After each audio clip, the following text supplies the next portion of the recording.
I'm Joe Catalano with an AM Quincy news update for Friday, November 22nd. A woman who died after she was struck by a sport utility vehicle in Weymouth on Wednesday has now been identified. 78-year-old Harjeet Thakral from Weymouth was struck on Washington Street just after 1 p.m. First responders transported the woman by ambulance to South Shore Hospital, where she was pronounced dead about a half an hour after the crash. Police said no charges were immediately filed against the driver, who remained at the scene. The crash remains under investigation by Weymouth and state police. Authorities are investigating an overnight shots fired incident in Braintree. Police say several residents on Skyline Drive called around 3 a.m. yesterday and reported hearing multiple gunshots near Eaton's Pond. Arriving officers found ballistic evidence adjacent to the pond and in the woods. There was no indication anyone was injured and no individuals in the area. Residents nearby say that shortly after the shooting sounds, up to 3 individuals described as juveniles wearing black were seen running up Skyline Drive. Anybody with information is asked to contact Braintree Police. A proposal for a new condo complex at 10 Independence Avenue in South Quincy still not sitting well with some residents. Marina Bay Management, owned by Quincy developer Peter O'Connell, is proposing a 4-story, 9-unit condo complex for the current site of Quincy Auto Tech. The proposal was revamped after an earlier plan was withdrawn in the face of resident opposition. However, at this week's planning board meeting, opponents still felt the proposed building is too high for the neighborhood. Mary Ann Peak of the Adams National Historical Park and Richard Sweeney of Sweeney Home for Funerals both feel the proposed building is too tall for the area and would detract from the Adams birthplaces across the street. O'Connell said he made the building lighter in color, eliminated the basement, reoriented the front door, and improved parking in response to residents' concerns. However, the proposed building is still 4 stories high. The planning board continued the meeting until December 18th. The Quincy City Council has adopted new state laws that allow the city to invest trust funds in more lucrative stocks and to revert uncashed checks back into the general fund. Treasurer Molly Smith introduced both measures this week.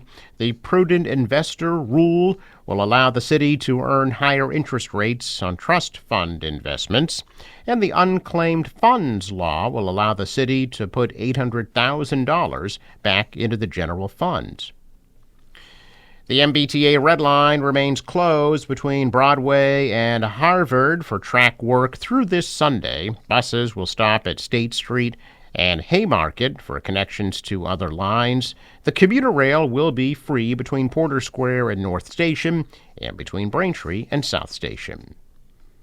The Joe Andruzzi Foundation will be hosting a watch party at Victory Point at Marina Bay in Quincy this Sunday from 12:30 to 4 as the New England Patriots take on the Dolphins in Miami. Andruzzi, a former Patriot offensive lineman, 3-time Super Bowl champ, and cancer survivor, will attend with his wife to raise funds for the foundation they started to support cancer patients and survivors. Auction items will include an Andruzzi-signed football, Patriots tickets, and some photo opportunities. The Schiller Institute Chorus presenting a music and poetry evening this evening at 7 p.m. at Christ Church on Quincy Avenue in Quincy. You can email schillerchorusma@gmail.com for more information. Quincy Animal Shelter's annual holiday craft fair is Saturday from 10 a.m. to 3 p.m. at the Kennedy Center. The event includes a bake sale, raffles, and Quincy Animal Shelter outerwear. American Red Cross will hold a blood drive this Monday from 1 to 6:30 at the Quincy Sons of Italy on Quarry Street. You can visit redcrossblood.org or call 1-800-RED-CROSS to schedule an appointment. The Quincy Salvation Army will kick off their annual holiday kettle drive today with a breakfast event at the Terrell Room. Quincy Mayor Thomas Koch will be the special guest, and Clean Harbors of Braintree will receive the Henry Bosworth Award. Bosworth was the founder of the Quincy Sun and a longtime supporter of the Salvation Army. The current owner, his son Bob, has continued that tradition. Today's breakfast is expected to raise almost $50,000 to put toward the Army's $110,000 goal for this year's kettle campaign. The drive will run through Christmas Eve. Norfolk County Register of Deeds Bill O'Donnell has released a list of the top real estate sales in Norfolk County for the third quarter of the year. The most expensive sale was a senior living community in Walpole that sold in August for $66 million. The Lantana Banquet Hall in Randolph, that also included Vincent's Nightclub, sold in August for almost $21 million in a multi-property deal. And in Quincy, a series of 4-unit apartment buildings across 9 separate lots on Summit Avenue and Bishop Road in Wollaston sold for $10 million in September. A total of 10 properties sold across the county for more than $9 million, with an average price of $24.6 million. O'Donnell says the state and the county collected more than $1.1 million in excise taxes from those sales.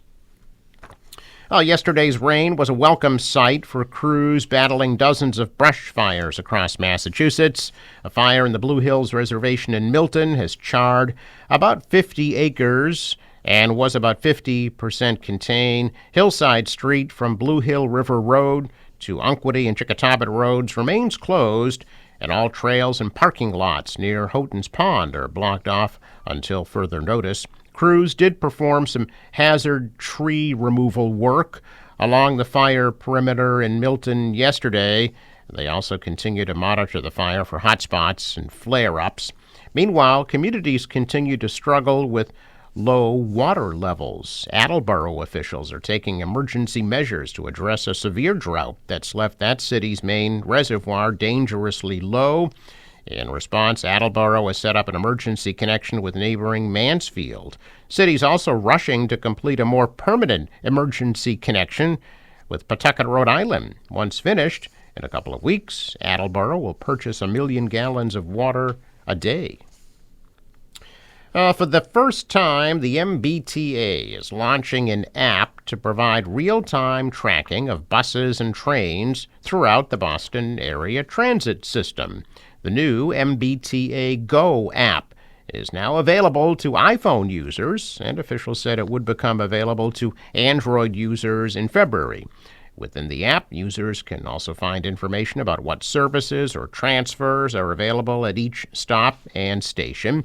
Officials said 4,000 riders were involved in testing a pilot version of the app in July. One of the welcome screens greeting users of the new app states that the project is still in its early stages.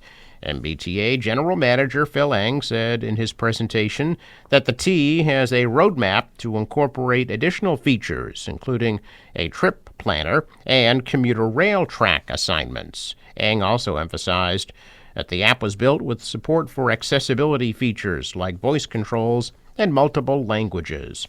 Another app with a similar name also exists on the iPhone App Store. The new official app is recognizable by the official T logo and the full title, MBTA Go Official. As of yesterday, the app was number 24 on the App Store's list of top navigation apps.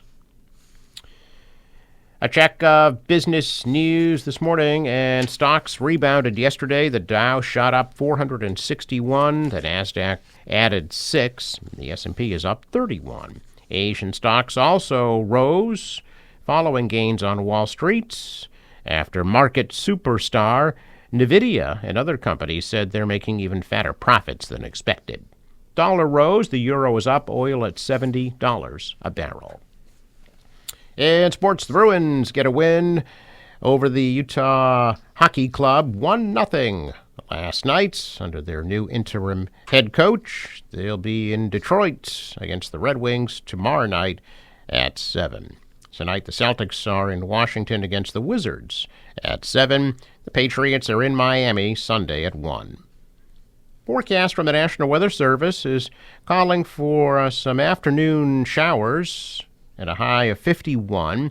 A lingering shower this evening, a low 44.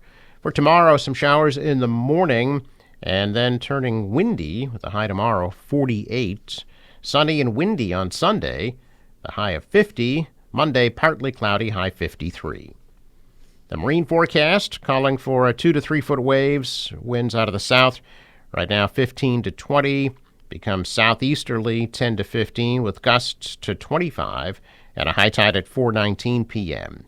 Sunrise 6:43, sets at 4:16. I'm Joe Catalano with an AM Quincy news update for Friday, November 22nd.